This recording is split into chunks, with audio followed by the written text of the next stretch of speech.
Hello students, मागच्या 2 दिवसापासून आपण सॉम आणि मॉसचं युनिट स्टार्ट केलेलं आहे. Simple stress and strain. Okay, तर त्याचे 2 व्हिडिओ अपलोड झालेले आहेत. आय होप ते 2 व्हिडिओ तुम्ही बघितलेले आहेत आणि त्याच्या नोट्स पण लिहून घेतलेल्या आहेत. आजच्या व्हिडिओमध्ये आपण बघणार आहे व्हॉट इज स्ट्रेस. ओके, तर आता आपण सिंपल स्ट्रेस आणि स्ट्रेनमध्ये एंटर करतोय. तर हा एकदम महत्त्वाचा कन्सेप्ट आहे आजचा, व्हॉट इज स्ट्रेस. ओके, तर स्ट्रेस सांगण्यापूर्वी एक लॉ आपल्याला रिकॉल करावा लागेल. तो आपण 9th क्लासमध्ये शिकला होता, that is Newton's third law. बऱ्याच जणांना आठवत असेल, न्यूटन थर्ड लॉ सांगतो आपल्याला for every action there is equal and opposite reaction. Yes, काय लॉ होता तो? For every action there is equal and opposite reaction. Okay, आपण बघा ते डेफिनेशन बघूया आधी. What is stress? तर स्ट्रेसची डेफिनेशन अशी आहे, it is the ratio of internal resisting force. It is the ratio of internal resisting force to the cross sectional area. To the cross sectional area. बघा ही definition आपण इथे हे example वरून समजून घेऊया. Suppose there is a body. Yes, a rectangular bar is there. ह्या rectangular बारवर आपण P म्हणजे अप्लाइड एक फोर्स अप्लाय केलेला आहे. बघा लक्ष द्या, अप्लाइड फोर्स P जेव्हा आपण त्या रॉडवर अप्लाय करू, अकॉर्डिंग टू न्यूटन्स लॉ, जेवढा आपला अप्लाइड फोर्स असेल तेवढाच काय असेल? इंटरनल रेझिस्टिंग फोर्स असेल. येते लक्षात? न्यूटनच्या थर्ड लॉ नुसार जर आपण ही we are taking this action म्हणजे अप्लाय करत असेल आपण P फोर्स, तर ह्याच्यामध्ये जो स्ट्रेस जनरेट होणार आहे या क्रॉस सेक्शनल एरियामध्ये, तो इंटरनल रेझिस्टिंग फोर्स कोणा इतका असेल? Yes, that will be equal to the applied force. Okay, तर ह्या रॉड मध्ये जो स्ट्रेस जनरेट झालाय तो कसा काढता येईल? येस, बघा, stress is the ratio of internal resisting force to the cross sectional area. हा दोघांचा रेशो म्हणजे काय आहे? स्ट्रेस आहे. एकदम सिंपल कन्सेप्ट आहे की फोर्स अप्लाय केल्यानंतर रॉड मध्ये स्ट्रेस डेव्हलप होईल. रॉड मध्ये स्ट्रेस डेव्हलप होईल आणि तो स्ट्रेस डेव्हलप झालेला कसा काढता येईल? येस, या फॉर्म्युल्यावरून काढता येईल. Stress is equal to internal resisting force upon cross sectional area of that body. Okay, आता बघा 2-3 गोष्टी तुम्हाला समजणं महत्त्वाचं आहे. जे नोटेशन आपण इथून पुढे प्रत्येक प्रॉब्लेम मध्ये यूज करणार आहे. Stress is denoted by sigma. या लेटरला काय म्हणतो आपण? सिग्मा म्हणतो. Stress is denoted by sigma. मला सांगा, इंटरनल रेझिस्टिंग फोर्स कोणाच्या इक्वल असते म्हणून सांगितलं मी? Yes, internal resisting force is equal to the P म्हणजे अप्लाइड फोर्स. म्हणजे इंटरनल रेझिस्टिंग फोर्सला P लिहिता येईल आणि cross sectional area find out करता येईल आपल्याला A ने. ओके, म्हणजे स्ट्रेसचा पहिला फॉर्म्युला झाला आपला स्ट्रेंथ ऑफ मटेरियल मधला, that is stress is equal to P by A, where P is equal to yes applied force. P is equal to applied force आणि इंटरनल रेझिस्टिंग फोर्स म्हणजेच applied force इतका असतो. खाली आहे cross sectional area. Okay, हे झालं stress. आता आपण स्ट्रेसच्या युनिटकडे जाऊया. सगळ्यांना माहिती आहे फोर्स कशात मेजर करतो रे आपण? यस, मेकॅनिक्स मध्ये बघितलेले आपण फोर्स मेजर करतो आपण न्यूटन मध्ये. बघा लक्ष द्या, फोर्स आपण मेजर करतो न्यूटन मध्ये आणि एरियाचं युनिट आहे मीटर स्क्वेअर. एरियाचं युनिट आहे मीटर स्क्वेअर. जर एरिया यस मीटर स्क्वेअर असू शकतो किंवा जर आपल्याला डायमेन्शन mm मध्ये दिले असतील तर या स्ट्रेसचं unit Newton per mm square असं असेल. ओके,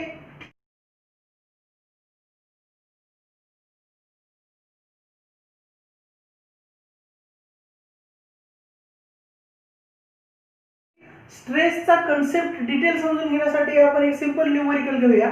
बघा, न्यूमेरिकल बोर्डवर लिहिलेला आहे. न्यूमेरिकल आपल्याला सांगतंय rod of 20 mm into 20 mm cross sectional area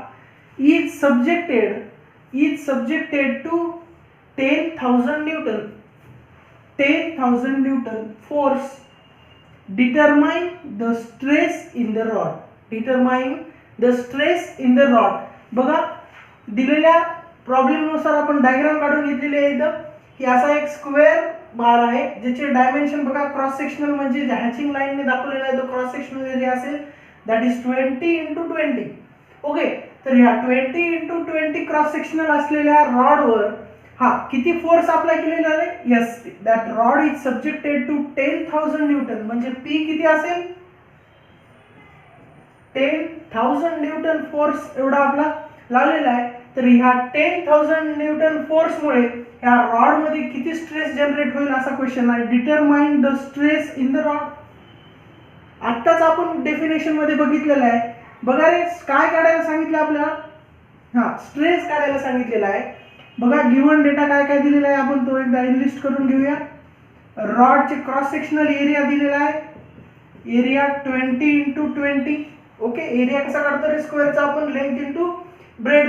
तर 20 × 20 हे कशामध्ये येत रे, mm इंटू mm स्क्वेअर झाला. 20 × 20 400 mm स्क्वेअर हा झाला त्याचा क्रॉस सेक्शनल एरिया. आणि अप्लाइड फोर्स म्हणजे हा सांगा रे बी किती दिलेला आहे 10,000 न्यूटन. ओके, काढायला काय सांगितलंय, डिटरमाइन द स्ट्रेस. स्ट्रेस कशाने डिनोट करतो त्याला काय म्हणतात, सिग्मा. ओके, आत्ताच बघितलं आपण सिग्मा म्हणजे स्ट्रेसचा फॉर्म्युला काय आहे, P upon A internal resisting force to the cross sectional area. आता हे स्ट्रेस काढण्यासाठी P पण आहे आपल्याकडं, एरिया पण दिलेला आहे. Simply calculate the stress generated in the rod. P दिलेला आहे 10,000, एरिया दिलेला आहे 400. ओके, तर आपला हा जो P आहे applied force that is in newton आणि एरिया कशात असतो रे mm स्क्वेअर. हे फार महत्त्वाचं आहे. बघा हे 0 0 गेट कॅन्सल, यस 425 म्हणजे स्ट्रेस असेल 25. युनिट काय रे स्ट्रेसचं, newton per mm square. So this is the stress generated in the rod. This is the stress generated in the rod due to the 10,000 Newton force. Okay, one more example we will take. Okay, this time circular rod चे एक example घेऊया आपण. बघा problem बघा, statement काय सांगते, a rod of 24 mm diameter, a rod of 24 mm diameter is subjected to 40,000 Newton force. Is subjected to 40,000 Newton force. Determine the stress in the rod. Determine the stress in the rod. बघा 24 mm डायमीटरचा असा एक circular rod काढून घेऊया आपण. तर याचा diameter किती दिलेला आहे आपल्याला, 24 mm डायमीटर दिलेला आहे आणि 24 mm असा एक सर्क्युलर रॉड आहे. ओके, आणि त्याच्यावर 40,000 न्यूटनचा फोर्स लावला आहे. म्हणजे P ची व्हॅल्यू किती आहे रे, येस 40,000 न्यूटन हे त्याची फोर्सची व्हॅल्यू दिलेली आहे. ओके, तर आता ह्या 40,000 न्यूटन फोर्समुळे ह्या सर्क्युलर रॉड मध्ये किती स्ट्रेस जनरेट होईल ते काढण्यासाठी आपल्याला कोणत्या कोणत्या गोष्टी लागतील, येस आपल्याला इंटरनल रेजिस्टिंग फोर्स म्हणजे जो अप्लाइड फोर्स इतका असतो P. ओके, म्हणजे गिव्हन डेटा बघा, डायमीटर दिलेला आहे आपल्याला 24 mm. ओके, डायमीटर दिला म्हणजे सर्कलचा एरिया काढता येईल. काय असतो एरिया काढायचा फॉर्म्युला सांगा, यस π/4 d स्क्वेअर. फॉर्म्युला काय असतो π/4 d स्क्वेअर. चला, तर तुम्ही कॅल्सी घेऊन बसला असताल असं मला वाटतंय. चला डायमीटरची व्हॅल्यू ठेवून टाका, 24 चा स्क्वेअर. कॅल्क्युलेट करा कॅल्सी मध्ये, हे उत्तर आलेलं असेल. एरिया 452.38 mm स्क्वेअर येईल. हा आपण कशावरून काढला, तर डायमीटर वरून काढलेला आहे. ओके, आणि P ची व्हॅल्यू तर आपल्याला डायरेक्टली गिव्हन आहे, P that is 40,000 newton. Okay, काढायचं काय रे, डिटरमाइन द स्ट्रेस. स्ट्रेस कशाने डिनोट करतो आपण, सिग्माने. ओके, तर बघा इथे आपण ठेवूया stress sigma is equal to P/A. P/A, P किती आहे रे 40,000 न्यूटन आणि एरिया दिलेला आहे आपल्याला, आताच काढला एरिया आपण 452.38. 452.38. तर स्ट्रेस जनरेट कॅल्क्युलेट करा. ओके, कॅल्क्युलेट केल्यानंतर याचा आन्सर आले असेल 88.42. युनिट बघा स्ट्रेसचा आताच बघितलं आपण, P आहे न्यूटन, एरिया आहे mm स्क्वेअर मध्ये. So this will be the stress generated in this rod due to this 40,000 force. चला, होमवर्क साठी एक प्रॉब्लेम घेऊया, फक्त डायमेन्शन चेंज करतो. बघा तुम्हाला स्ट्रेसचे उत्तर मला तुम्ही पर्सनली पाठवू शकता नंतर. येस डायमीटर चेंज करतोय मी. Yes diameter will be 30 mm. Diameter will be 30 mm and P ची व्हॅल्यू घ्या 50,000. ओके. रॉडचा सेम सर्क्युलर प्रॉब्लेम असाच राहील, फक्त मी व्हॅल्यू चेंज केलं. डायमीटर असेल 30 mm आणि पी असेल 50,000 न्यूटन. ओके. तर या केसमध्ये रॉडमध्ये जनरेट झालेला स्ट्रेस किती असेल याचं उत्तर तुम्हाला काढायचं आहे आणि मला सेंड करायचं आहे. ओके.